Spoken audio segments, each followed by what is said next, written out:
काही नाही म्हणे, काही अंतरावर गोपीचंद नावाच्या राजाची नगरी आहे आणि त्या राजाकडे 5-6 महिन्याला मी भिक्षा मागायला जात असतो. एकदा भिक्षा मागितली की 6 महिने कोणाला भाकरी मागायचं काम नाही, इतकं राजा द्रव्य देऊन टाकतोय. तर ज्या महाराजाने विचारलं त्यांना समोरचा वाटसरू सांगत होता मी गोपीचंद राजाकडे चाललो. तर झोपलेले महाराज म्हणले ते भिकारी गोपीचंद का? वाक्य नीट आहे का? त्या वाटसरूला काय म्हणले महाराज?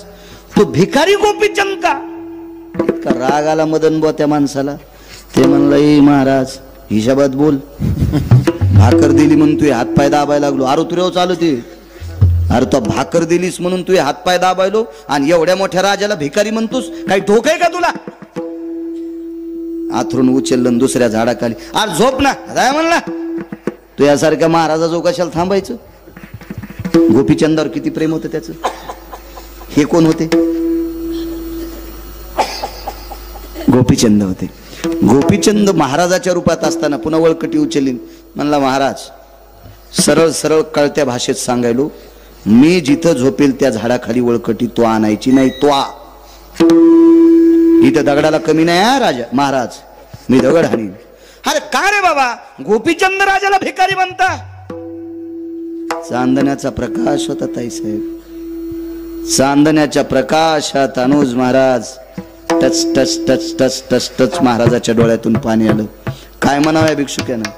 म्हणला रडून जिरूच नकोस. गोपीचंद राजाला भिकारी म्हणला ना, आता रडून जिरवायला रे महाराज. महाराजानं सांगितलं बाळा मला अश्रू याच्या करता आले, तुझी गोपीचंद राजावर किती श्रद्धा आहे. माय बापा समान मानतो म्हणे त्या राजाला. अरे माय लेकरावर जितकं प्रेम करते इतकं प्रेम करणारा राजा गोपीचंद आहे. महाराज तुम्ही त्याला भिकारी बनलात. महाराजानं सांगितलं बाळा ज्या गोपीचंदावर माय बापा इतकी श्रद्धा आहे तो गोपीचंद मी आहे. पाय धरले. महाराज आपलं राज्य कोणी नेलं? कोण नाही नेलं. 1800 पत्न्या कोण नाही नेल्या. मुलगा कोण नाही नेला. त्याला राज्य दिले, आहे ती संपत्ती पत्न्यांच्या स्वाधीन केली. प्रपंचातलं वय संपलंय.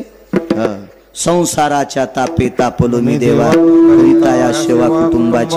कौरव करू कौरव करू फलकट तो संसार, येथे सार भगवंत. आईसे जागवितो मना, सरिषे जना सहित.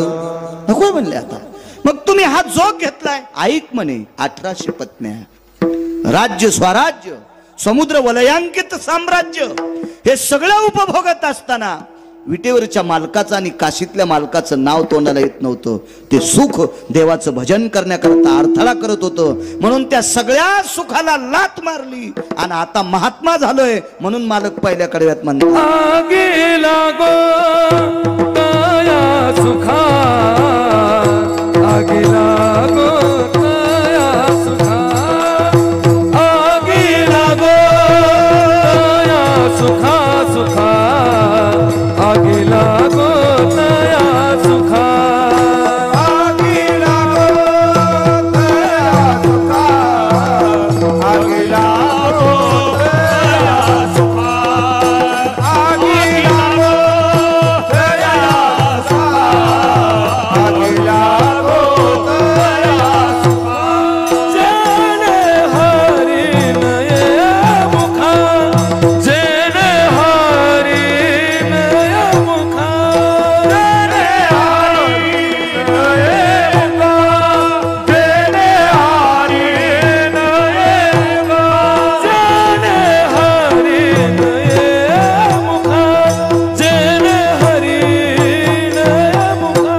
माऊली करून दिलं राज्य.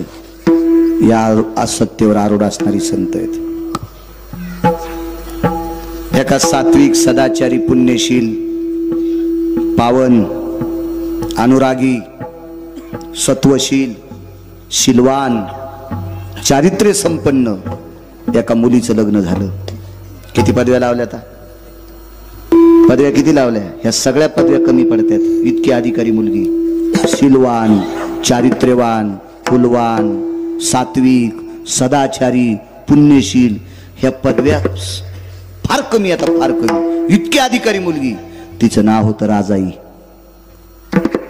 राजाई श्रीमंत दामो शेट्टींची सुनबाई, श्रीमंत नामदेवरायांच्या धर्मपत्नी गोनाबाईच्या सुनबाई. काय राजाई नावाची माऊली असेल हो. ती अशा श्रीमंताची पत्नी होती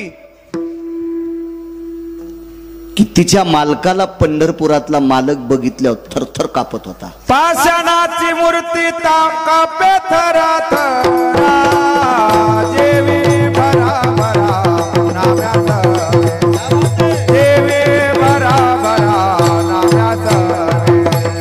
पाषाणाची मूर्ती कापे थरथरा, देवी भरा भरा नाम्याचा, देवी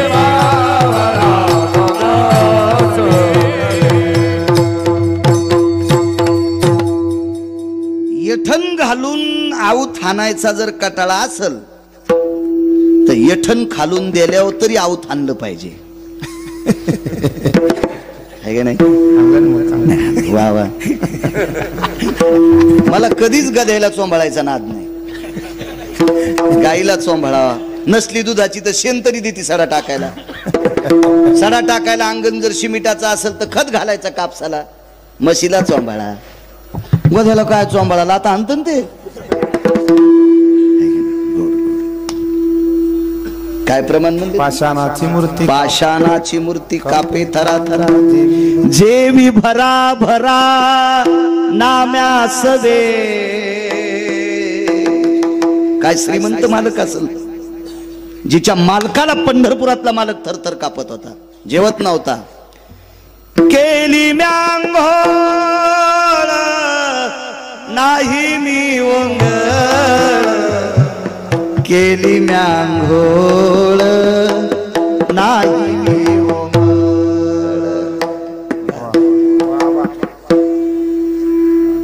शहाण्याबाईनं घातलेलं लोणचं 2 वर्षाच्या नंतर खा. वाळलं न तो पाण्यात बुडून खा, तरी अर्धी भाकर आगाव खातो माणूस. शहाणेबाई तसे शहाण का. आणि टिकल्यावालीनं घातलेलं लोणचं 4थ्या दिवशी त्याच्यावर फेदरी. हो हो, ते पाहिलं की सर्दी होती. राहू दे, त्याच्यापेक्षा नकोच. अनुज तुमचे बाबा आबा हे संप्रदायाला लाभलेले अनुज भाई रत्न होते. तुमचे बाबा महाराष्ट्राच्या मातीमध्ये अनुज राजे तुमच्या बाबांचे किती शिष्य असतील हो. काय शिष्य असतील. ही जुनी लोक, फार मोठी जुनी लोक. वा. थरथर कापायचे मालक. अहो उत्तर भारतातला साधू होता देवा, हा दगडाला दूध पाजित होता. दगडाला. उत्तर भारतातला साधू आबा, त्याचं नाव होतं कान्होगोवारी. त्याला इतका गर्व होता, माहिती तो पत्थर को दूध पिलाता बोले. तर साध्वी जनाबाई म्हणल्या, आपल्या मुक्ताई साहेब म्हणल्या, झिपऱ्या दाढीच आलेली त्याची. त्याच्या जटा धरायला 200 शिष्य होते. पैशावालं होतं ते. जटा धरायला 200 शिष्य आणि दाढीच आलेली म्हणल्या झिपऱ्या. अशा रस्त्यावरल्या दगडायला तर महाराष्ट्रातले कुत्रे बी दूध पाजतील. तू पंढरपुरातल्या उभ्या पत्राला दूध पाच, तू या खडावा सांभाळीते. आणि मग कान्होगोवारी पंढरपूरला आला. चलो रे भाई पंढरपूर जाना, केशव माधव से मिलना. चलो रे भाई पंढरपूर जाना, केशव माधव से मिलना. चलो रे भाई पंढरपूर जाना,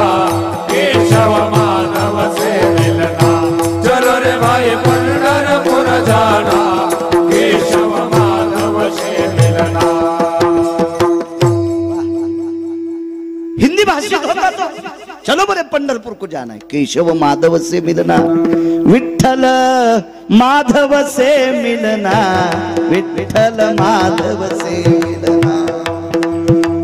आणि मग कानोगोवारी पंढरपूरला आले आणि सोन्याची गुंडी घेऊन दूध पाजू लागला। गरुड खांबापाशी गेलं की पंढरपुरातल्या मालकांनी सांगितलं, अग्नी नारायणा हे फुगीर आहे आणि फुगिराच्या हाताने मी नाही नैवेद्य घेत। तिळ मात्र जरी होयाभिमान, मेरू तो समान भार देवा। मालकांनी सांगितल्याबरोबर देवा अग्नीनं दुधात प्रवेश केला आणि इतकं दूध उकळलं की कानोगोवारीचे हातच जळाले, लाह लाह करू लागला। मग मुक्ताई साहेबांनी सांगितलं, नामदेवा पाजन दूध, तर दूध आणायला पैसे नव्हते। आई साहेब कानोगोवारी श्रीमंत आहेत, आपल्याकडे पैसे नाहीत। मुक्ताई साहेब म्हणल्या, नामदेवा किती दूध सांडलंय परवरात, हे भरा। तो नामदेवराय म्हणले, आई साहेब म्हणजे मुक्ताई साहेब, आई साहेब ह्या दुधाला आपले पाय लागलेत। मग राधेच्या पायाची माती पाण्यात टाकून त्याला प्याव वाटती असं कोण म्हणतंय? मुक्ताई साहेब। मग आपले पाय का घाणीतून थोडीच आलेत? राधा भक्त आहे म्हणून तिच्या पायाची माती पंढरपुरातल्या मालकानं द्वापार युगात पेली। मग आपल्या पाय दुधाला लागल्यावर आपल्या पायाचं दूध प्यायला काय हरकत आहे? भरा दूध। नामदेवरायला सांगितलं, वंजळीन दूध भरलं आणि देवाकडे चालले। मग ताई साहेब म्हणल्या, नामदेवा त्याला गरज असली तर खाली येऊन पेईन। हे कोण पाहत होता माहितीये का? कानोगोवारी, दाढीन गिढीन, हो 2.25 किलो तर सोनं होतं गळ्यात त्याच्या, हो असं दिसायला बोक्यावानीच होगा वा, नुसतं दूध प्याचा देऊन असं कानोगोवारी असं पाहू लागलो। हे भगवान नीचे आएंगे बोले, हे तो पत्थर के भगवान है, कैसे आएंगे? आणि मग नामदेवराय खालून म्हणतात, दूध पिवो मोरे गोविंद लाला, दूध पिवो मोरे गोविंद लाला। बऱ्यापैकी चांगलं, कोणती गाय कोणता बछडा घरी गेलो म्हणू आपण ते पुन्हा। विटेवरचा मालक खाली आला। ज्या बाईच्या मालकाला जगाचा बाप भेट होता, ती बाई किती श्रीमंत असेल? त्या बाईचं नाव राजाई। ही आतली श्रीमंती आहे आणि वरची श्रीमंती सांगू का राजो? त्या बाईचा सासरा मुसलमानाचं भांडार सांभाळीत होता। बिदरचा बादशाह कोण होता? जातीनं मुस्लिम। मंगळवेढ्याला जे धान्याचं भांडार होतं का बा अनुजराजे, ते बिदरच्या बादशाचं होतं आणि हे भांडार सांभाळायला दामू शेट्टी होते। परिस्थिती फक्त पोटासाठी। एका ठिकाणी एक पुरावा आला, त्यांचे घर किती साधे होते। वारा पाणी मुसळधारा, तेने तेने मोडीले छपरा। वारा रे पाणी मुसळधारा, तेने मोडीले छपरा। केळीवरी नारळी घर चंद्रमोळी, जाणत से आली नामयाची। साधं घर हो आणि इकडची श्रीमंती बघा, देव भेट होता, देव देव देव घ्यायचा। वजनदार सात्विक सदाचारी पुण्यशील स्त्री राजाई, संत शिरोमणी नामदेवरायांच्या धर्मपत्नी। मला वाटतं या माऊलीला 4 पुत्र झाले ना। नारा विठा मोता माता हे दोघे पुत्र, नारा विठा मोता माता हे दोघे पुत्र, जन्माने पवित्र त्यांचे वंशी, सदा माता माता बापले, ओ दामन माता बापले। नारा विठा मादा 4 जन्मले ते वंशी। नामदेवरायाच्या कुळात, दामोशीटीच्या कुळात हे 4 नातू जन्माला आले। 4 चौघांपैकी एकाला मुलगा झाला. त्याचं नाव होतं मुकुंद. नामदेवरायाचा वंश पुढे मुकुंदाचा वाढला. मुकुंद. काय नाव असेल नामदेवरायाच्या ज्येष्ठ सुनाचं? लाडाई. वा, लाडाईला मुकुंद झाले. हो, आपल्या वंशावळी, संतांच्या वंशावळी पाठ ठेव जा, कल्याण करेल देव तुम्हाला. जे भक्त चरित्राते प्रशंसती तेही प्राणा परोते मज आवडती निवृत्ते. जे भक्त चरित्राते प्रशंसती. पंढरपुरातल्या मालकाला जीवापेक्षा जास्त आवडतात. आपल्या संतांची यादी अंतःकरणात ठेवा. मुकुंद नामदेवरायाचे पुढे नातू, तिथून पुढे मला वाटतं आता 14वे का 15वे वंशज नामदास महाराज वंशज आहेत त्यांचे. मुकुंद महाराजांपासून भारदस्त कुळ आणि त्या नामदेवरायाच्या धर्मपत्नी राजाई अत्यंत परिस्थिती साधी. ज्या घरी असलेल्या माऊलीनं लोकांच्या शेतात गौऱ्या येचून चूल पेटवावी, दास्यत्व केलं. दासीना मयाची म्हणून साधी परिस्थिती नामदेवरायाच्या घरी. आणि राजाईला दीपावलीला नेण्यासाठी तिचे भाऊ आले. माझ्या राजाई आईसाहेबांचे बंधू आले. बंधू दिवाळीला जा वाटतो.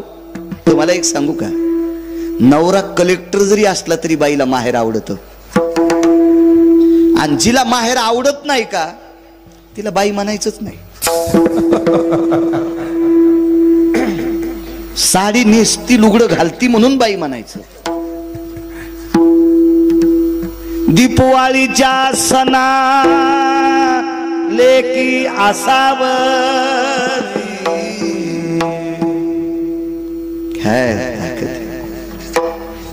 पुराणात कितीतरी पुरावे सापडतील. एक कवी लय गोड होता आबा. तो कवी एक बाई माहेरातलं वर्णन करते. घालवाऱ्या पिंगा माझ्या परसात रे, सुखी आहे कोर सांगे आईच्या कानात रे. परसात गौऱ्या लावता लावता वारं सुटलं आणि त्या वाऱ्याला ती बोलू लागली, जाय रे भाऊ येऊ शकत नाही दिवाळीला न्यायला, पण सांग माझ्या आईच्या कानात तुझी मुलगी खुश आले. काय प्रेम, काय अवदार आहे, काय वैभव.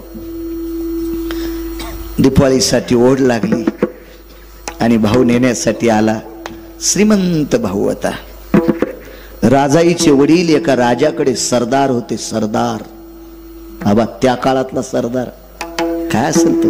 फार दस्त घोडे बसायला, घोड्याला चांदीच्या रिकिबा, लगाम सोन्याचा, असा फार दस्त सरदार. आणि त्या सरदाराची कन्या आगी लागू असो का सांगतोय, आगी लागू असो का. उदाहरण क्रमांक 2. ए माय,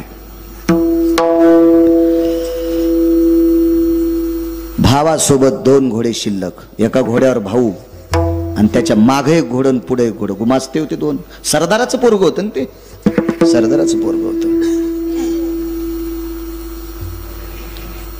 ए खजिन्या, बस बापू, बस बस बस बस बस खाली बस बस. दारात घोडे सोडले. विचारलं दामू शेटीचा वाडा कुठे. वाडा कसं होतं, झोपडं होतं. भावाच्या लक्षात आलं आपली बहीण आपल्या बाबाने इतक्या साध्या घरी दिली. सोयरी कोणामुळे झालती, दिनाचा सोयरा पांडुरंग.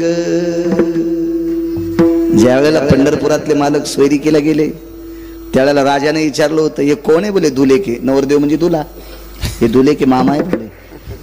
पंढरपुरातला मालक म्हणला होता मी नवरदेवाचा मामा आहे. बादशाहनं सांगितलं, सरदारजी देऊन टाका पोरगी.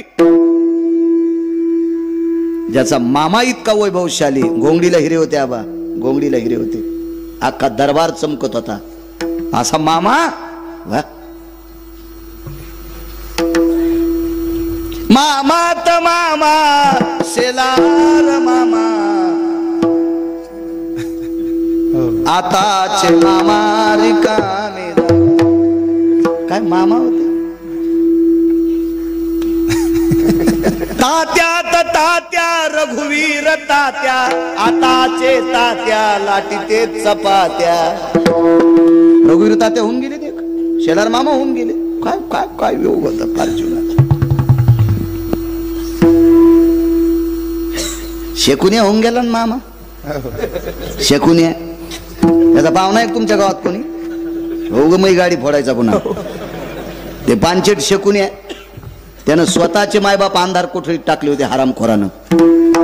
म्हणून पंढरपुरातल्या मालकाने एका बुक्कीतच आणला, विठाला विठाला.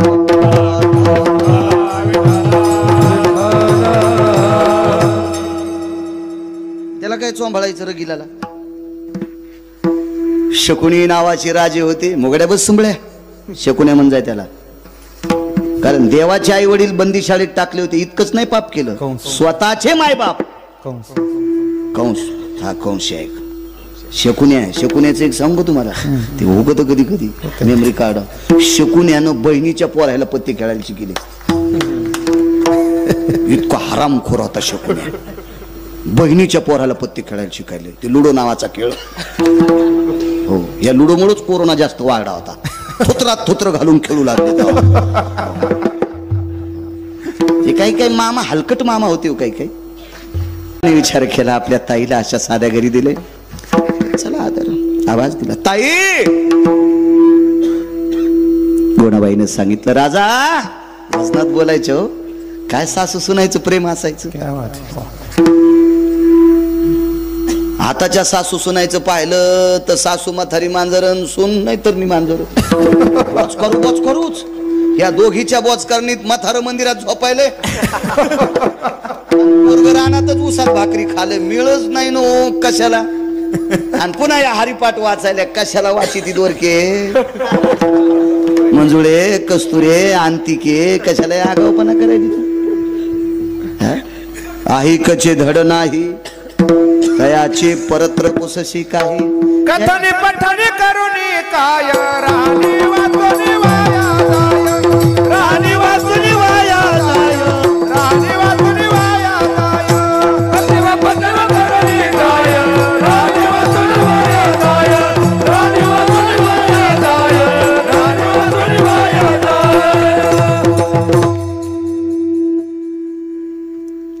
सुन शेतातून आली. राणीमान नीट नसल्यावर चट मातीत जाते, गोड पुरावे. सुन शेतातून आली, थकली होती काम करून. ते म्हणले, आत्या मी भाजी करते, तुम्ही 5-6 भाकरी टाका ना. म्हातारी म्हणली, बया रानात गेली तर माझ्या दिवसाला कमवायली काय. चव आली तर म्हणे, काय मग दिवस जित्यापणीच घालती माय, मलाच भाकरी टाक म्हणायली. तर सुन म्हणली, आत्या माय नका टाकू, पण काही खालीवरी नका बोलू माय, नका बोलू. मी भाकरी बी करते आणि भाजी बी करते. या डंगरीने नीट मारावं ना.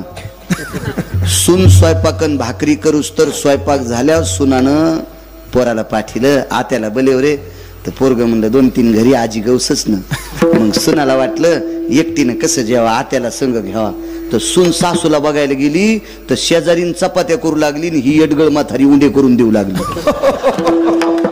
ही मागच्या जन्मातली मांजर होती, घर धोंडी. म्हणजे सुनानं भाकरी कर म्हणल्यावर म्हणली करायच्या नाही, आणि शेजारीन चपात्या करू लागली तेव्हा ही उंडी करून देऊ लागली. नाही हिच्या अंगात झोपीत भितड पडायचं का हिच्या अंगावर. हा घरात सगळं ठोकून द्यावं लागन अशी म्हातारी. सुनालय खुश झाल्यान पण नागपिंपरीतल्या सुना म्हणल्या, बाई याला दरवर्षी आली जा, मस्त मथऱ्याला बॉम्ब टाकायलाय. पण सुनायनं जराशी तरी धरा. तुळस नाही म्हणालो मी, गाय नाही म्हणालो मी, काय धरा. वा वा, हेच ऐकायचं होतं मला तुमच्याकडून. ज्या सुनाला ज्या सासूनं कपाळाचा मालक दिलाय, ज्या सुनाला आपल्या सासू सासऱ्यांनी कपाळाचा मालक दिलाय, त्या सासू सासऱ्याला मायबाप समजायचं. त्या सासू सासऱ्याची संपत्ती खाऊन जर सासू सासऱ्याला मायबाप समजित नसेल तर तिच्या माईला तिची भाऊजई राखेल टाकून फुकीन. आता सासा खुश झाल्या. ओरिजिनल डॉक्टरनं बिमारीचं निदान लावून औषध बी दिलं पाहिजे आणि पथ्य बी सांगितलं पाहिजे. या डॉक्टरला कोणी वाईट म्हणत नसते. आता सुना खुश आणि सासू बी खुश. नाही झाल्यावर गिरगाव करावं, दगड तरी हाणायच्या नाही, मलाच म्हणला. संसारात चांगलं वागणं माझ्या माईंडनं सगळ्यात मोठं कीर्तन आहे. नंबर 1चं भागवत त्याला म्हणायचं, नंबर 1ची पंढरीची वारी म्हणायचं, नंबर 1चा यज्ञ त्याला म्हणायचं. जे संसारातल्या लोकांसोबत नीट वागत नाहीत, रक्ताच्या नात्यातल्या लोकांसोबत नीट वागत नाहीत, जे मायबापासोबत नीट वागत नाहीत, ज्यांनी संपत्ती कमवली त्यांच्यासाठी आपण नीट वागत नाहीत, आपण लोकांसाठी चांगले वागू शकतो का? आपल्याकडे योग्यता आहे का ती? पात्रता आहे का आपल्याकडे ती? घरातल्या लोकांसाठी चांगलं वागणं काय सुना असलं. आवाज दिला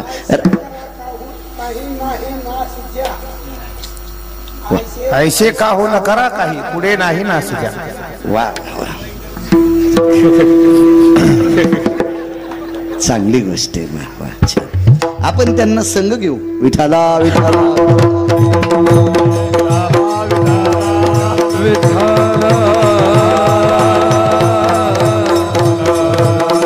आवाज दिला. राजा, राजाही नाव होतं. ए राजा जी, जी आत्या, बाहेर कोणीतरी बोलतय का ताई म्हणतय, पण काय आज्ञाधारी सून असेल देवा. झोपड्याच्या बाहेर आल्या आणि डोकावलं तुळशीपासून, हृदय पाझरलं. सासूला सांगितलं, आत्या माझा दादा आलाय, माझा भाऊ आलाय. भोनाबाई बाहेर आल्या. बाळा या या या, बाळा या या. आल्याबरोबर बहिणीच्या सासूचं दर्शन घेतलं. ही परंपरा आहे आपल्याकडं, ही मर्यादा आहे, आपल्या संप्रदायाची रीत आहे. दर्शन घेतलं बहिणीच्या सासूचं. गोनाबाईने तोंडावर हात फिरला. बाळा आलात? जी आलो. काय काय?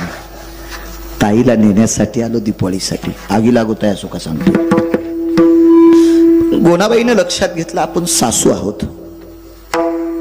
नामदेवराय बाजूला होते. नामदेवरायने विचार केला आपण हिचा पती आहोत, पण या घराचे मालक आपले बाबा आहेत. सूत्रधार बाबा होते आणि बाबा मंगळवेड्याचं भांडार सांभाळायला होते. निरोप केला, घरी आले. घरी आल्यावर गोनाबाईने सांगितलं, अहो ऐकलत का? असं गोड बोलायचं जुन्या काळातल्या. धनी ऐकलत का? अहो मालक असं नाही म्हणल्या. विवेक ए अनिरुद्ध, अरे अनिरुद्ध, सुनबाईचे भाऊ आलेत, पाठवायचं का रे तिला? जशी गुरख्याला बोलायली है का नाही. पेट्रोलच निघाली हिच्या तोंडातून, पेट्रोलच. नावानं बोलत ती नवऱ्याला. हे आपल्या खेड्यापाड्यात नाही, हे उतू आलं जरसं शहरात. हो, फसफस उतू आलं, कडी उतू आल्यावानी. हो शहरात. एक बाई म्हणली, महाराज थोडं दूध घेता का? म्हणलं मी बोक्या नाही बाई, थोडं नको, तांब भरू नको. नको भाई दूध. हो 9-10 जणांचा नाश करत एकट्यानं दूध पेल्या. बाकीच्या याला चहा किर्लोस करीन ना, चाईल पेल्यावानीच. एकट्यानंच बोक्यानं दूध आणलं सगळं. पुन्हा म्हणतो वाटीत प्याचं का बुटात प्याचं? एडगळेस का काय रे म्हणलं तू. मोठे नाटक. घरी गेल्यावर म्हणले, अरे प्रवीण, आपल्याकडे गिरगावकर आलेत, लवकर दूध घेऊन ये बरं. तर ते आलं, हातात उंदीर धरल्यावर ती थैली घेऊन. ते म्हणलं, या थैलीतलं दूध पिणं, याच्या दुधाचा चहा पिणं, या थैलीतल्या रोगर पिऊन मेलेलं बरं. हे काय करायचे? मी नंतर म्हणलं, ताई हे प्रवीण कोण आहेत? माझे मिस्टर आहेत. मी म्हणलं, नको बाई, चहा नको, दूध. हे तुला जर नावानं बोलायले तर मला तर गॅसच्या पाईपनं हानी हो प्रवीण. नको बाई, नको बाई, येतो मी. आणि जरी तो मला नाही हाणलंस तर तू नवऱ्याला नावानं बोलतीस आणि तुझ्या हातचा चहा प्यायला मी गाडी पुला खाली जाईन. मी एकदा वाचलो बाई, नको मला तुझ्या हातचं नको, मी दगड खाईन, पण तू नको चहा आणतो. अशा काही काय भेटतात नंबरी. चला, ज्ञानोबाराय तुकोबारायच्या राज्यातली लोक आहेत आपण. सासऱ्याने सुनाला आवाजाऊ बोलण्याची पद्धत छत्रपतीपासून चालत आली. सुनबाई, वजनदार शब्द. हो सुनबाई, तिकून आवाज आला पाहिजे, जी मामांजी. हे बी आवाज बोल ना. ए काय त्याच्यामुळं मशीन लावा लागायला कानायला. तुम्हाला एक सांगू का, ज्याचा पिंडात बदल होत असतो का त्याचा ब्रह्मांडात बदल होत असतो. आचारसंहिता आपण पाळायची, पुढचे पाळत असतात. वजनात बोललं पाहिजे, वजनात वजनात. लक्ष्मी बायकोला म्हणलं पाहिजे, हे सावित्री, हे दुर्गा, हे वत्सला. हेच म्हातारे अरे आज तू का म्हशी हाकारायला, कशे पुढे हाकारायला नाव दिले देवानं तिला. मग हे असं म्हणतात, मग त्या बी काय म्हणतात, बाळे आहे का काय रे. म्हातारं मंदिराकडे गेलंय, स्वयंपाक झालाय, त्याला म्हण गिळायला ई. आपण जे पेरतो का ते उगत असते. आपण जे पेरू का ते उगत असते. आपली जागा नाही सोडायची देवा. जागा सोडली की त्या जागेवर दुसरं बसत असते. म्हणून एसटीत मधात जायच्या आधी खिडकीतून रुमाल टाकीत होते. आणि ज्या सीटावर रुमाल पडला, कोणाची मायविली त्या सीटवर बसायची. पण एक जणानं खिडकीतून रुमाल टाकला, सगळे सीट बेतले, त्या सीटवर कोणी बसलत नाही. आणि मधात गेल्यावर रुमाल काढून घाम पुसू लागलं, तर दुसरं बसलं. अरे घाम पुस रे सोमळ्या, पण सीटावर बसल्यावर पुस ना. गेलं सीट तर आपलं वजनदारपण बायकोला बोलण्याचं संपलंय. म्हणून त्या एकेरी म्हणतात, बाळा ए विवेक, सीट नाही सोडायला पाहिजे. आबा सीट घेऊन जाते कोणी बी, जागा नाही सोडायची आपली. चला राजाई जी, कोण आलंय, दादा आले. बसायला टाकलं. कर्मनोगती राजाईचे भाऊ आले. त्या दिवशी चुलच पेटली नव्हती, काहीच नव्हतं घरी, काहीच नव्हतं. दामू शेट्टी आले. सुनबाईनं दर्शन घेतलं, तिच्या भावानं दर्शन घेतलं. दारात 2 गुमास्ते उभे होते घोड्यापाशी. राजाईच्या भावाचं घोडं धरून आगी लागत आहे असो का सांगतोय. दामू शेट्टीनं सांगितलं, सुनबाई जा, अर्धा दिवस आपल्या बाबाकडे राहा, या जाऊन, या या या जाऊन. वाटे लावलं. पुढे एक घोडं, पाठीमागे एक घोडं, मधल्या घोड्यावर भाऊ आणि भावाच्या पाठीमागे बहीण. ताड ताड ताड ताड ताड ताड ताड ताड ताड घोडं निघाले. 1-2 मुक्काम पडले. बापू पोचलं तिथं घोडं. आईनं पाहिल्याबरोबर आनंद व्यक्त केला. माझी ताई आलीस बाई, आलीस माझी माय. माय बापाला लेकरं लय आवडत येत, लय आवडत येत. किती आवडत येत लेकरं माय बापाला. एका कवीचं गोडसं वर्णन आहे, गोडसं वर्णन आहे. एका बाईला एक देव भेटला, देव भेटला. आणि देवानं सांगितलं, बाई तुला काय पाहिजे ते माग, तू मागशील ते देतो. काय म्हणावं त्या बाईनं, देव जरी मज कधी भेटला रे, देव जरी मज कधी भेटला, जे हवे ते माग मनाला, जे हवे ते माग मनाला. देव जरी मज कधी भेटला. काय म्हणते ती बाई, मला जर देव कधी भेटला आणि ते जे आवडेल ते माग म्हणला तर एकच म्हणीन, माझं आयुष्यातले काही दिवस माझ्या लेकरा बाळाला जाऊ दे, माझ्या लेकरांना माझ्यातले आयुष्यातले दिवस जाऊ दे. तिला माय आणि बाप म्हणतात. काय आवडी असन पोरगी आल्याच्या नंतर. आलीच बाई, हो माय आली. माय बापाला लेकर किती आवडतात. माय मृत्यू पावली. माईचं पार्थिव लाकडावर टाकलेलं आहे. भरागणी नावाचा अग्नी दिला. मुलगा एकुलता एक होता.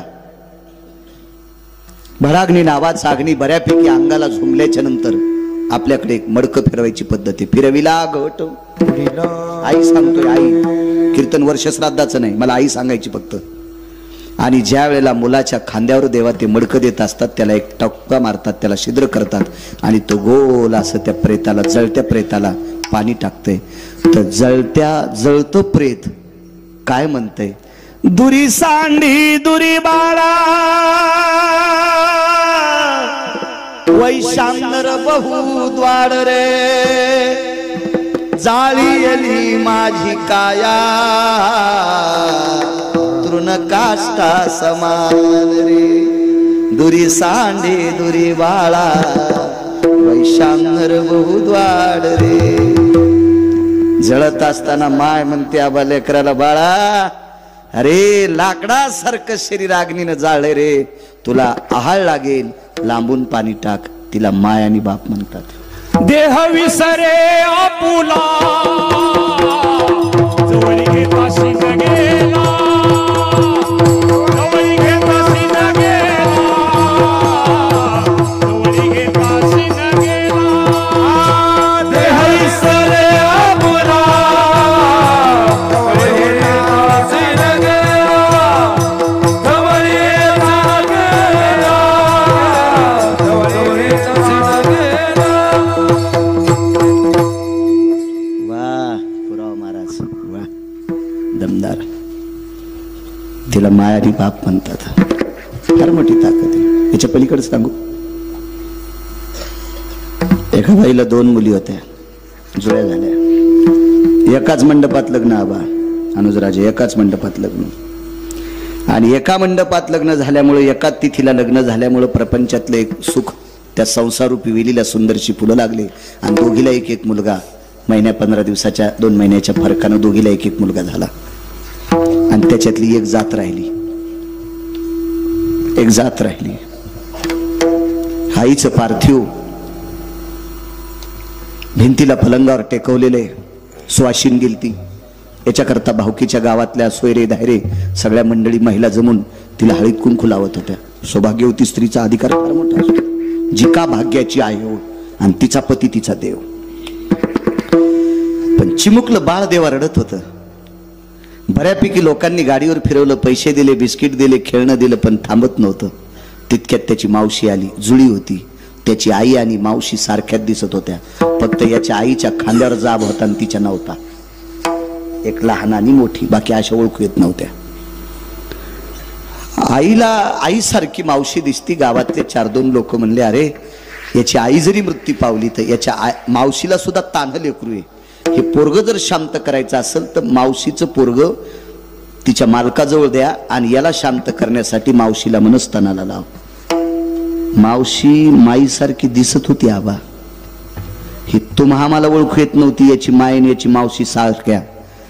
पण आज्ञानी चिमुकल्या लेकराला मावशीतला आणि माईतला फरक कळत होता. त्यानं मावशीच्या स्तनाला तोंड नाही लावलं, नाही लावलं, रडू टाकलं. गावात एक जुनाट स्त्री होती, जुनाट. तिनं सांगितलं, या रडत्या लेकराला जर थांबवायचं असेल तर माझं ऐका. काय करायचं बाई, मेलेली का होत नाही, पण याची माय याला दाखवा. आणि घरात बसवलेली पार्थिव मृत शरीर सोहळ्याबरोबर रांगत रांगत गेलं आणि मेलेल्या माईच्या मांडीवर पडून तिच्या चेहऱ्याकडे बघितलं आणि झोप लागली. मेलेल्या माईच्या चेहऱ्यातून जे वात्सल्य भेटतंय का, ते जिवंत कोणाकडून भेटत नाही. याचं नाव माय आहे, याचं नाव बाप आहे. पाहिल्याबरोबर आलीच बाई. हो, वर्ष झालं बाई तुझी भेट नव्हती. कडकडाटून तोंडावून हात फिरीला. भाकरीचा तुकडा डोक्यावरून ओवाळला, घरावर फेकून दिला. ही पद्धत होती मराठवाड्याची. मुलगी घरी आल्याच्या नंतर भाकरीचा तुकडा डोक्यावरून फिरून वरी घरावर टाकायचा. सदाव्रत विधी म्हणतात पक्ष्यांना, विडा पिडा जाओ. फार सूत्र होतं त्या काळात, फार सूत्र होतं. गोडधड पदार्थ केली, मोठं घर होतं, आगी लागत आहे असं का सांगतोय. काय पदार्थ, तळील्या वरिल्या एकोची पकवान. सरदार आहे बाप. बापानं कामगिरी चांगली केल्यामुळे त्या राजा मुसलमान होता पण चांगल्या माणसाची कदर करणारा राजा होता.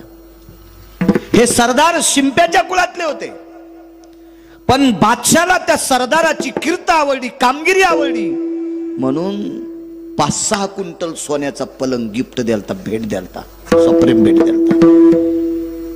आणि राजाईच्या वडिलांनी विचार केला, अविरत आपण भगवंताची सेवा करतो, या प्रांताची सेवा करतो, राजा आपल्यावर प्रसन्न झाला, याच्याकरता सुवर्णाचा रत्नजडीत आपल्याला पलंग दिलाय, हा पलंग आपण आपल्या मुलीला देऊन टाकू. जशाल तसा पलंग ठेवला आणि दिवाळीला मुलगी आल्यावर जेवायला बसले, लाडू टाकत होते. वडिलांनी स्वतःच्या ताटातला लाडू टाकला, आईने स्वतःच्या पात्रातला थोडासा लाडू टाकला. वडिलांनी, आई पुरे ग, बाबा पुरे. बाई खाणं, बाई खाणं ग, तू दिवाळीला आलीस, काय प्रेम उचंबळला असेल मायबापाचं. जेवण आटपलं आणि पत्नीला सांगितलं, लक्ष्मी आपली बाई राजाई त्या पलंगावर आराम करेल. रत्नजोडीत महाल होता. राजाईला त्या पलंगावर झोपण्यासाठी सांगितलं. उशाला पाण्याचा पेला, तांब्या ठेवला, फुलपात्र ठेवलं. मध्यरात्री राजाई उठली आणि जमिनीवर भिंतीला टेकून झोपली. 1 नाही, 2 नाही, 3 नाही, 4-5 दिवस असं कळलं. पत्नीनं मालकाला सांगितलं, धनी रोज तुम्ही मुलीला या पलंगावर झोपवता आणि मध्यरात्री ती उठून आपल्याला झोप लागली की ती जमिनीवर झोपते.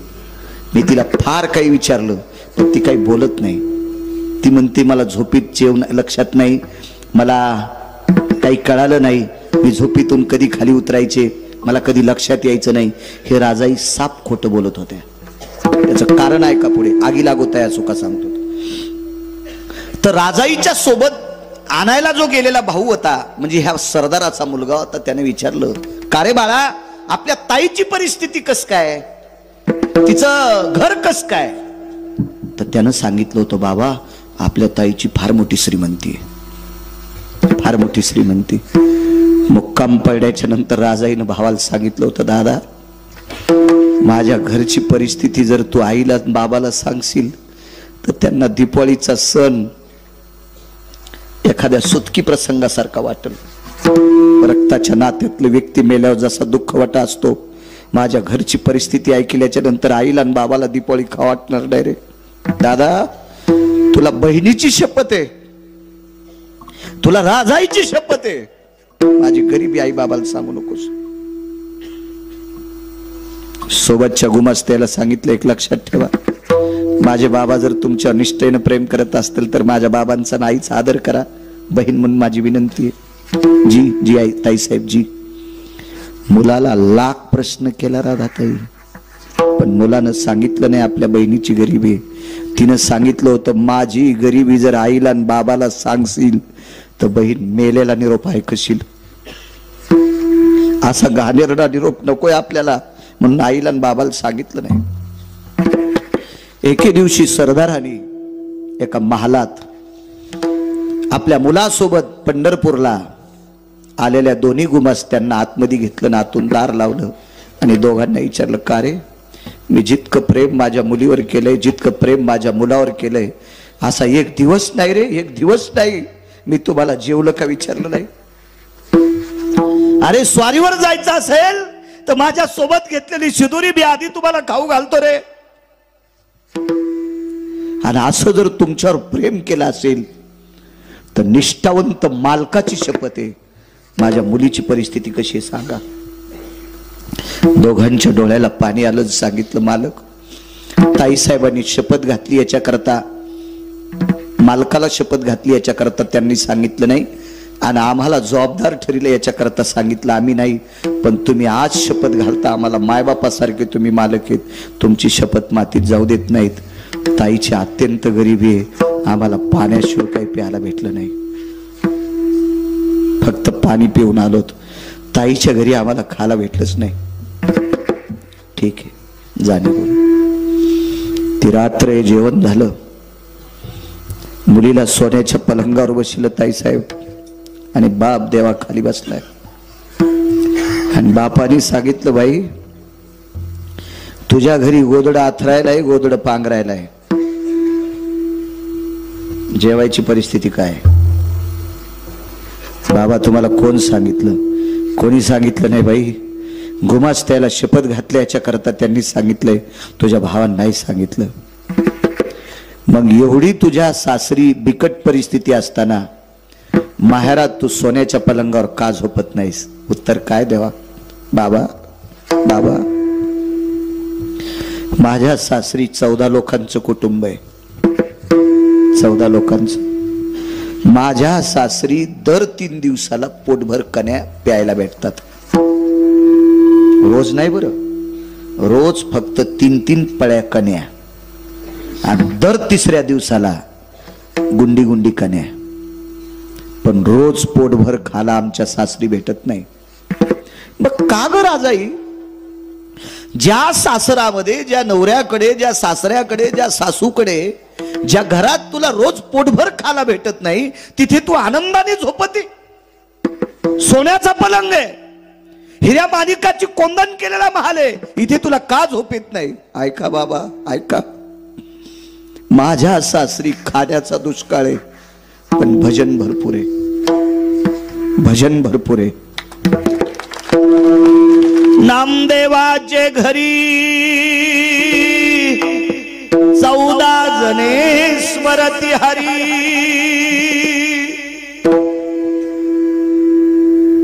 आमच्या घरात 14 जण भजन करतात. सकाळचं भजन असतंय, संध्याकाळचं भजन असतंय. काही कामानिमित्त जर बाहेर कोणी गेले नसतील तर दुपारची धुपारती असते, दुपारचं सुद्धा भजन असते. बाबा झोपडे घरातून चांदण्या दिसत्या. तो दर 3 दिवसाला पोटभर खातो, रोज पोटभर भेटत नाही, पण पोट भरून भजन. पलंग सोन्याचा आहे, महालाला हिऱ्या माणिकाची कोंदण केली, पण इथं टाळ सुद्धा वाजलेला ऐकायला भेटत नाही. म्हणून या सुखाला आग लागो बाबा, या सुखाला आग लागो. म्हणून मालक पहिल्या कडव्यात म्हणा, अगिला घेतया सुखा, अगिला घेतया सुखा, अगिला घेतया सुखा, अगिला घेतया सुखा, अगिला घेतया सुखा, अगिला घेतया सुखा, अगिला घेतया सुखा, अगिला घेतया सुखा. जेने हरी नये मुखा, जेने हरी नये मुखा, नये मुखा, जेने हरी नये मुखा, जेने हरी नये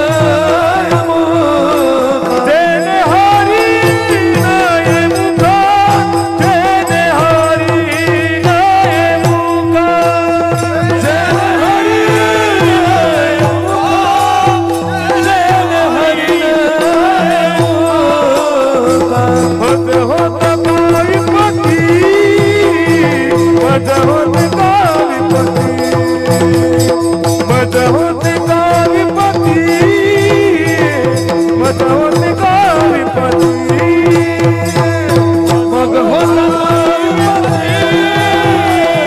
मग होत गावीपती, मग होत गावीपती, मग होत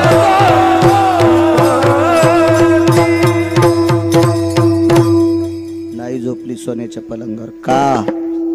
तिथं भजन तर नाही, पण नुसता टाळाचा आवाज ऐकायला भेटला नाही. म्हणून त्या महालातल्या सुखाला आग लागू म्हणली आग. संत शिरोमणी नामदेवरायची पत्नी, हे जे सुख देवाचं नाव घेऊ देत नाही, त्या सुखाला आग लागू. राम वनवासाला गेले, 8:30 ते 10:30 व्हायला पाहिजे, आहे का नाही नियमन?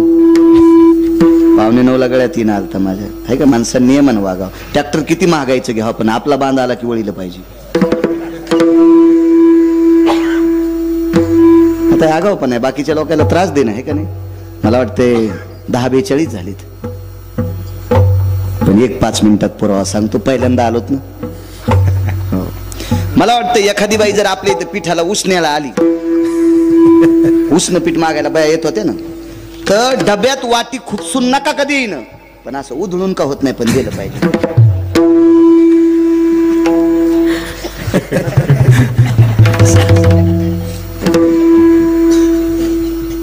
मी काय बाई नाही, पण खेड्यातला जन्म आहे माझा, त्याच्यामुळे मला माहिती आहे उधळून दिलं पाहिजे. असं मापात पाप करू नये माणसानं. किती लांबून लोक आले तो बापू आज, किती लांब. म्हणूनच करा, म्हणूनच थोडं यायचं व्याबा परिसरावर प्रेम, काय गोपळी झळकतीनं आपलं तुपलं ओळखीत यायचा भाग आहे नाही. असं असतं बघा कोणाचं. विडाला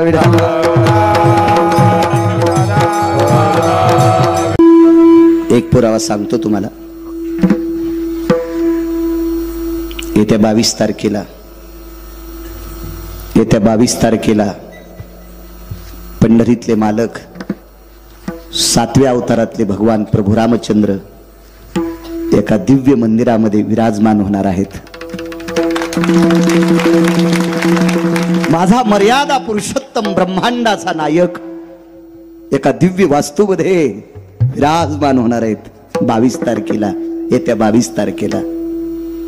म्हणून त्या 22 तारखेला ज्या ज्या गावातून माणसं आले त्या गावातल्या लोकांना पायाला स्पर्श करून विनंती करतो, त्या दिवशी आपल्या गावात दिवाळी साजरी करा. त्या दिवशी आपल्या गावात गुढीपाडवा साजरा करा. गुढ्या लावा, तोरणं लावा, रांगोळ्या काढा.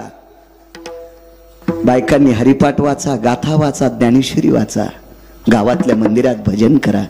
शक्य असल्यास एखाद्या सद्भक्तानं त्या दिवशी कण्या घुगरीची पंगत द्या. मी म्हणत नाही बुंदीच करा, कण्या भाकरी काय, आमटी भाकरीची पंगत द्या, पण उत्सव साजरा करा. माझा जगाचा बाप एका दिव्य मंदिरामध्ये विराजमान होणारे त्या दिवशी विराजमान आहे. त्या मालकाच्या नावानं फक्त अर्धाच मिनिट भीक मागतो. श्रीराम जय राम जय जय राम, श्रीराम जय राम जय जय राम, श्रीराम जय राम जय जय राम, श्रीराम जय राम जय जय राम, श्रीराम जय राम जय जय राम, श्रीराम जय राम जय जय राम, श्रीराम जय राम जय जय राम, श्रीराम जय राम जय जय राम, श्रीराम जय राम जय जय राम, श्रीराम जय राम जय जय राम, श्रीराम जय राम जय जय राम,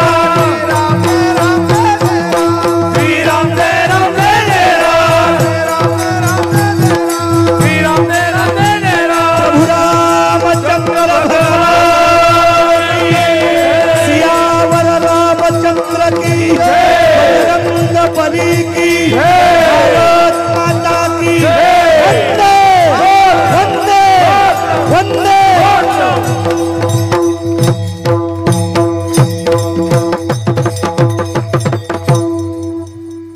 22 तारखेला तरुणांनी पांढरे पोशाख घाला.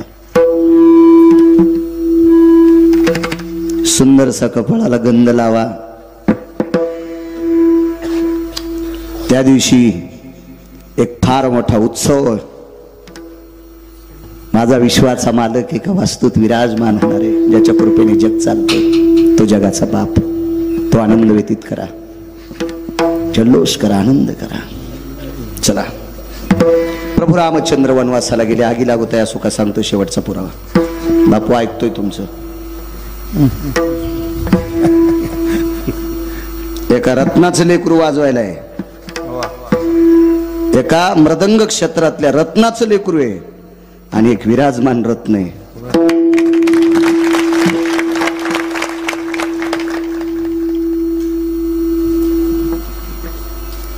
प्रभू रामचंद्र ताईसाहेब वनवासाला गेले. वनवास लखनलालजीला नव्हता, पण ज्येष्ठ भाऊ बिना चप्पलचा वनवासाला जातोय. लक्ष्मणजीने विचार केला, घरी नकोय आपल्याला, नकोय आपल्याला. काय त्याग आहे जीवनातला, सामान्य त्याग असेल.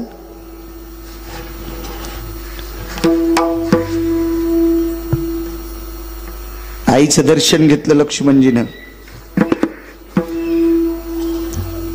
डोंगरोजी गुरुजी सांगायचे, बापू रामचंद्रजी महाराज डोंगरे गुरुजी सांगायचे, लक्ष्मणजीनं आईचं दर्शन घेतलं ना आईला सांगितलं देवा माय मी रामचंद्रांची सेवा करण्याकरता चाललो. तर आईनं लक्ष्मणजीला सांगितलं लखन रामचंद्रांची सेवा करत असताना स्वप्नात पण पाप नाही आलं पाहिजे. काय माय असेल होती हे लखन, स्वप्नात पाप नाही आलं पाहिजे स्वप्नात. लखनलालजीने विचारलं आई स्वप्न कधी पडतंय ग? झोपल्यावर. मग झोप कशाने येते ग? जेवल्यावर. 14 वर्ष जेवणारच नाही, 14 वर्ष जेवणारच नाही, मग झोप येईल का? आबा सामान्य त्याग असेल काय? 14 वर्षावरी केले उपोषण दानला प्रत्यक्ष अपनाचे, दानला प्रत्यक्ष अपनाचे. 14 वर्षावरी केले उपोषण दानला मनावरती, दानला मनावरती. 14 वर्ष उपवास केला, जमिनीला पाठ टाकली नाही. वा बापू पुरा वा. काही काही माणसाला कडी लावत गेल्या उभाट्यानं आवथाना वाटते. बाण बारीक करायचा ना. हे टाइम संपल्यावर असं लय उल्हास येतो आमच्या.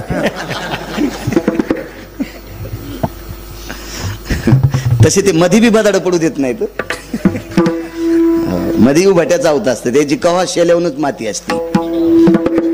जीनच्या पॅन्टीवाल्याला काय कळत नाही, उगा हसू नका. शेला काय कळतो तुम्हाला? चांगले हसायले. जुन्या माणसाला कळत असतो शेला, तुम्हाला कसं कळत शेला? हे काही काही पुर बहिऱ्या माणसावानी दोनदा हसत आहेत. ज्याला ऐकू येत नाही ते पुढचं हसल्यावर एकदा हसत आहे, आणि कशामुळे हसलंय कळाल्यावर एकदा हसत आहे. कसा कळून यायला शेला? कळून घे जा राजू, राजू. ज्याला संसारात शिखर गाठायचं का, दुःखाचं शिखर ओलांडून पलीकडे सुखाच्या शिखरावर जायचं का, त्याने रानात काम करणाऱ्या बापाचा घाम पहा. त्यानं कमवलेली संपत्ती हिशोबात खर्चित आण. ज्यानं माय बापाच्या अंगाला आलेला घाम पाहिला नाही त्या पोट्याला कळतच नाही ते खताच्या ढिगलावरलं झाड असते. साखरेच्या पोत्यातल्या मुंगळ्याला अक्कल असते का किती साखर खावा आणि किती बाऱ्या संडासला जावा? अरे बापानं कमवलेली संपत्ती टिकवायची असेल राजे हो, तरुणांना सांगतोय, तर त्याच्या कपाळाचा घाम एके दिवशी रानात जाऊन पहा. त्यानं कमवलेला रुपया तुम्हाला गाडीच्या चाकासारखा वाटेल. तुम्ही हिशोबात पैसे खर्चिताल आणि पप्याची माय आनंदात जगिताल. बापाचा घाम जे पोट्ट पाहत नाही का, ते पैसे इतके उधळीत आहे आणि उडाल्यावर मग दगड याचायला जाते. कणिक तळाला गेली मंजुरीची हवाली, आणि आधी तर पार तुपान आंघोळ कुरलाला सुंबळ्या तू. कवडीची अक्कल नाही, रातच्या 12 वाजता वाढदिवस साजरा करतो कोंबडीचे अंडे फोडून. भिकार चोट कुठला? तुला अकलीचा कांदा आहे का? माय बाबाच्या जोर उड्या हाणतून ना आलाय का? लोकांचा घाम बघितला पाहिजे. मालकाने आबा गड्याचा घाम बघावा. ज्याला गरीबाची तळमळ कळते त्याची संपत्ती टिकत असती. हो, ज्याला गरीबाच्या घामाची जाण नाही का, त्याला कोण्या दिवशी पंढरपुरातला मालक गुंठ्यावर आणून सांगता येत नाही. हो, गरीबाची जाण ठेवली पाहिजे, कष्टकऱ्याची जाण ठेवली पाहिजे. तरुणांनो, राग येईल तुम्हाला माझ्या बोलण्याचा. काय करताल? दुसऱ्या बार आणायचा नाहीत नका आणू. तुम्हाला 30 गाव पट्ट्याला 36 गाव पाईप आहे माहिती, पैशाचा पाईप. पंढरपुरातल्या मालकानं भरभरून दिले मला. वस्त शेती करतोय मी. लोकायला खुश वाटलं. एक जण म्हणला महाराज असं कीर्तन झकास करा. म्हणलं तेव्हा बायकोची साडी नेसून नाचतो. कीर्तन हा झकास विषय असतो रे सुंबळ्या. तुला आखलीचा कांदा आहे का? अरे कीर्तन हा बोधावर आरूढ असणारा विषय. कीर्तन चांग, कीर्तन चांग होयांग हरी. इथं बसलेल्या एका सुनानं आजचं कीर्तन ऐकून आदरानं जर सासू सासऱ्याला पाणी दिलं तर त्याचं पुण्य मला लागेल. आणि त्या पुण्याच्या बळावर तिची लेकरं तिला म्हातारपणी सांभाळतील. म्हणून कीर्तनकारांनी राग येऊ द्या, पण चांगलं बोलत जा. असो, नाही झोपले मालक. देवा त्याग होता लक्ष्मणजीचा. लखनलालजी वनवासाला सोबत गेले. बायकोचा त्याग सांगू का? आबा 14 वर्षात किती दिवाळ्या आल्या, एकाही दिवाळीला बाई माहेराला नाही गेली. तिचं नाव होतं उर्मिला. खांबाला टेकन दिलं. राजा जनक स्वतः न्यायला आले. तर विहीनबाईला बोलावं कसं? आडवा पडदा लावला धोत्राचा. धोत्राच्या पलीकून कौशल्याबाई होत्या, जनकाच्या विहीनबाई, आणि अलीकून जनक. प्रणाम केला. विहीनबाई, उर्मिलेला न्यायला आलोय. कौशल्या आई साहेबांना सांगितलं, व्याही येत असेल तर घेऊन जा. चुलता उर्मिलेच्या महालात प्रवेश केला ना आवाज दिला, उर्मिला. नाही बोलली. ए उर्मिला, नाही बोलली. तिसऱ्यांदा आवाज दिला, उर्मिला, मी काका आलोय. खांबाला हात होता. असं पाहिलं, हालात काका? होय.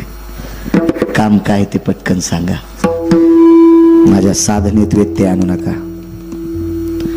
राजा जनकानं सांगितलं, बाई तुला दीपोळीला नेण्यासाठी आलो. नकोय. माझ्या कपाळाचे मालक रामप्रभूंच्या जगाच्या मालकाची सेवा करण्याकरता वनात गेलेत. पाण्याचा थेंब पेत नाहीत आणि जगाचा बाप बिना चपलाचा कंदमुळं खाऊन फिरायलाय. आणि जिचा मालक वनात उपाशी आहे, अशा मालकाच्या पत्नीनं माहेरात जाऊन लाडू खावा, हे उचित नाही, उचित नाही. काका तुम्ही निघून जा. मी तुझ्यासाठी काही करत नाहीत काका. माझे मालक वनात आहेत आणि तुम्ही बोलत असताना भजन बंद पडतंय. तुम्ही लवकर निघून जा. त्याग केला त्याग सुखाचा, आगी लागू तया सुखा. नाही गेल्या माहेरात, नाही लाडू खाल्ले, नुसती खांबाला टेकून देऊन पती वनवासात. ऐका पुढचा प्रकार. नंदीग्रामाच्या ठिकाणी एक सर्पीन आपल्या पिलांना घेऊन जात होती. भूक लागली तिला. त्या पिलांना काही खाद्य भेटलं नाही. भरत हे नंदीग्रामाच्या ठिकाणी भजन करत होते. राजपुत्र होते. काय शरीर असेल भरतांचं, काय वैभव असेल, काय रूप असेल भरताचं, काय तारुण्य असेल त्या भरताचं. लालबुंद शरीर होतं भरताचं, लालबुंद. राजमुद्रा होती. वाऱ्याच्या फडतकारीने मांडीवरचं वस्त्र थोडस पाठीमागं सरकलं आणि भरताची लालबुंद मांडी दिसत होती. राजपुत्र होता आबा तो, राजपुत्र.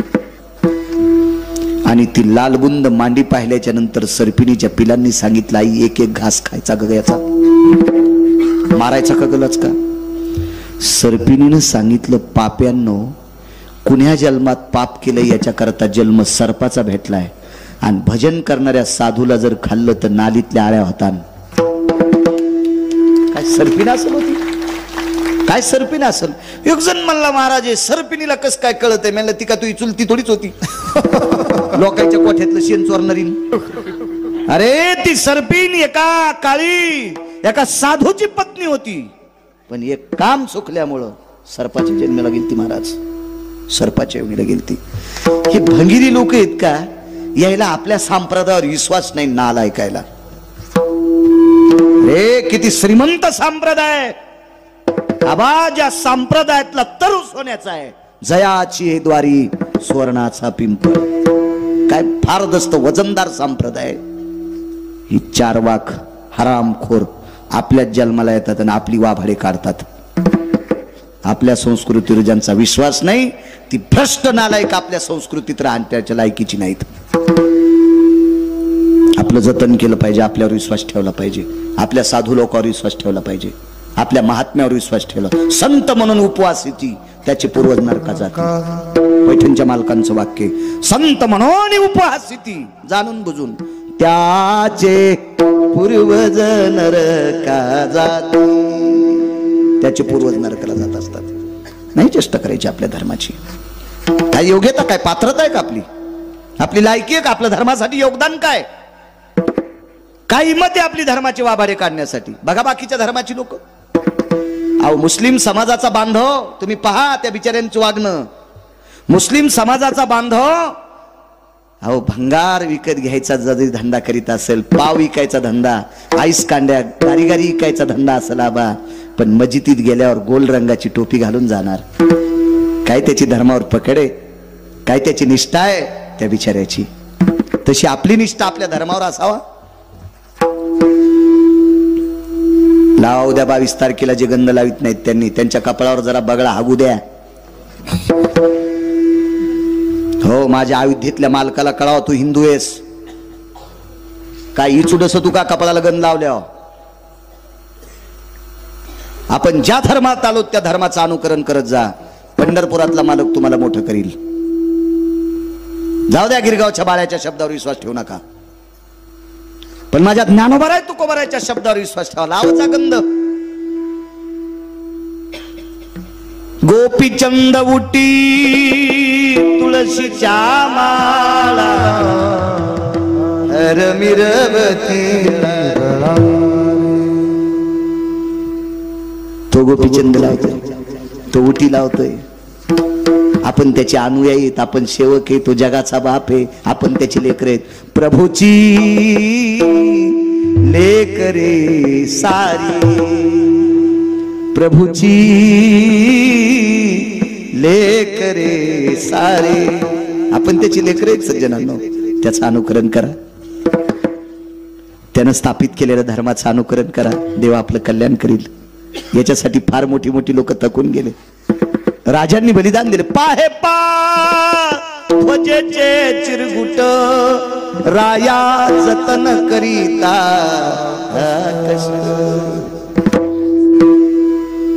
काय बलिदान आहे लोकांचं या धर्मासाठी. आपलं अनुकरण करा.